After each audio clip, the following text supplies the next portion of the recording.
اچھا D G متین Haider D G آئی P R سے سوال ہے. آج ہمیں آپ کی طرف سے اپڈیٹس مسلسل مل رہے ہیں اور ایک اپڈیٹ یہ ہے کہ پاک فوج نے اپنی جو ریگولر مشقیں وہ شروع کر دی ہے. ایئر فورس نے آلریڈی شروع کی ہوئی ہے. رات کے ہمیں وزیر اطلاعات کا بھی سٹیٹمنٹ ملا جس میں یہ کہا گیا کہ اگلے 36 گھنٹے بھارت کی جانب سے حملے کے لیے انتہائی اہم ہیں. آپ سے اسپیسیفکلی یہ پوچھنا ہے کہ کتنا بڑا خطرہ ہے, ہماری کون سی جگہیں پاکستان میں, کیا line of control, Azad Kashmir, Bahawalpur, کن جگہوں پہ خطرہ زیادہ ہے, اور اس خطرے سے نمٹنے کے لیے ہماری تیاری ان علاقوں میں کتنی ہے. چونکہ ایکسرسائز کا کلپ ہمیں آ چکا ہے.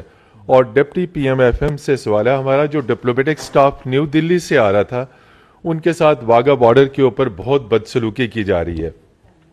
ایک نوٹ بھی ہمیں فارن آفس کے گروپ میں اس حوالے سے ملا.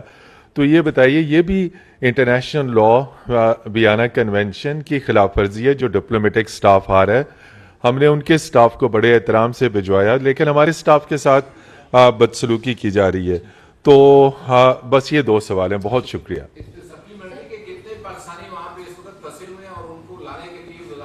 کیا کر رہی ہے یہ, میں نے جو اسپوکس پرسن ہے ان کو کویسچن چھوڑا ہوا ہے, اس کے اوپر رسپونڈ بھی نہیں کر رہی ministry.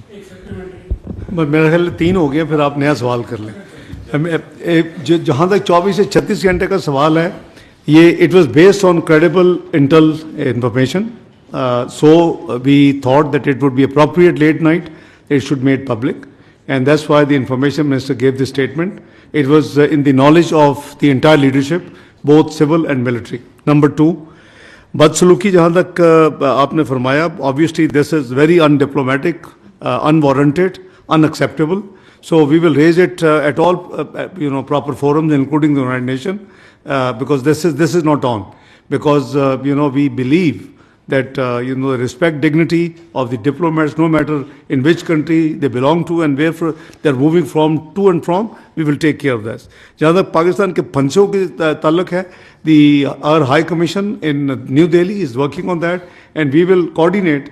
You see, it's something which the data is being collected, but obviously since there were 48 hours for them to leave and for us to leave, because both actions were taken. So I think we are taking care of this thing. The spokesperson will give you next regular briefing with the more detail. Exactly. آپ نے ایک exercise کا refer کیا. This is just one part that was shared with you. Rest assured کہ آپ کی چاہے فوج ہے, چاہے فضائیہ ہے, چاہے نیوی ہے, چاہے باقی تمام دفاع سے تعلق رکھنے والے ادارے ہیں, وہ ہمہ وقت ہر وقت اپنی تیاری میں مصروف ہے. So we are everywhere all the time. We are ready and we are prepared to take on all sort of challenges. Military confrontation کا راستہ اگر انہوں نے چننا ہے تو یہ ان کی چوائس ہے. آگے یہ کدھر جاتا ہے یہ پھر ہماری چوائس ہے.